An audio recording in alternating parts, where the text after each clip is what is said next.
Hey, what is up, you guys? I am here loving this weather. I'm just stopping by. Really kicked. Actually, this is our football club little shed, and I thought that I would jump here real quick while I wait for one of the coaches and share with you guys something that actually I meant to share with you guys yesterday. Um, Recently, I got a client. Now she's a client. Um, that was dealing with a lot of problem with her with trying to struggling to lose weight, right?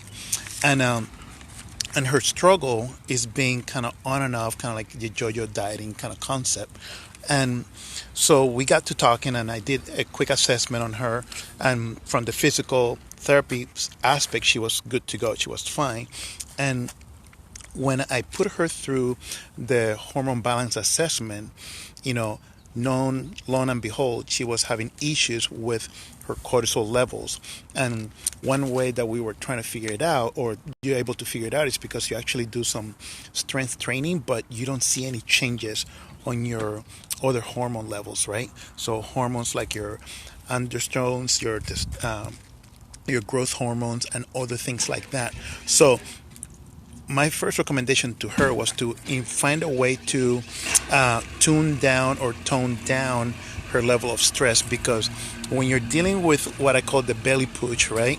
When you're dealing with that belly push, the the one thing is that cortisol spikes through, so it's really hard for you to process, even if it's healthy carbohydrates, but anything that is kind of spikes the insulin is going to be hard, and eventually you become like a insulin resistant individual slash pre-diabetic, so to speak, right? So no matter how hard you work, how many times you run a week and whatnot, you're always going to have to deal with that resistance of the insulin hormone. So that was the first thing I told her. The second thing was for her to push her strength conditioning instead of the high rep, because she's done P90X, she's done all these 14, 21 days challenges online on demand, whatever it's called, but they're all high reps. So she needed to actually boost her strength conditioning, and like, as you know by now, a lot of it is 10 to 12 reps, right? And just push, track and challenge, right?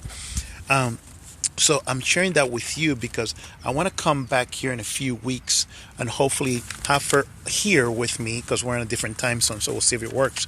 But see the noticeable changes that she can share with you guys, because when you're dealing with this belly push, three things, three things that you want to really go head on, for sure, right? Number one is controlling your cortisol level.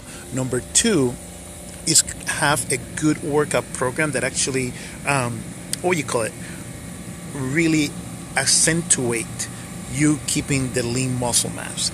And the third but not least is that when you do your strength program is 3 times a week instead of two, you do 3 times a week, and 2 times a week you do actually high intensity interval training.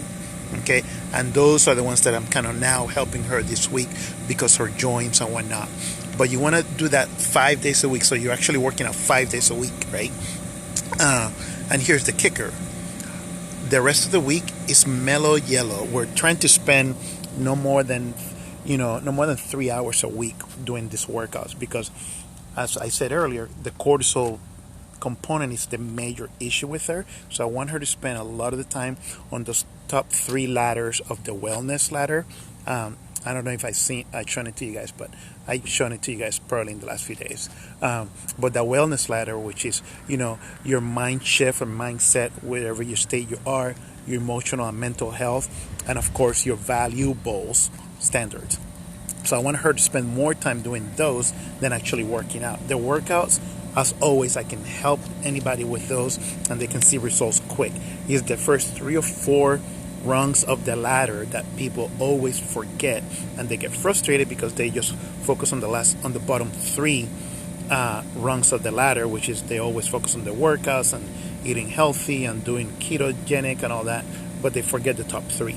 Okay, so if you happen to be dealing and trying to get rid of the belly push, I call it the belly push, belly fat for the lack of a better term, just focus on those 2 things: your cortisol level and a workout routine that actually helps you keep the lean muscle mass, which actually is going to increase your leptin levels, which is another hormone that your body has to help you keep your lean muscle, and that creates an over a shift ratio. And this is particularly very effective if you deal with PCOS. And if you are dealing with that, you know what I'm talking about. But if you got questions on like, okay, I have PCOS or I have a belly fat, how can I manage giving this or that? Just message me directly, just like I did with her, and I'll send you the assessment and you can do it. And if you need like a little tweak along the way, I'll help you out with that. But just kind of keep those three things in mind, and just look out if you're doing high reps or if you're going with the hype of high intensity intervals and you're not seeing any results. This is where your glaring hole is, that you need to kind of assess and see what you need to adjust, because it is very frustrating for many of you guys that are here in my circle of friends to be carving time, spending time, and actually working out and not seeing results. And I'm just wanting you guys to see the results. Okay, that's what I wanted to share with you guys real quick. I saw the coach pulling in here.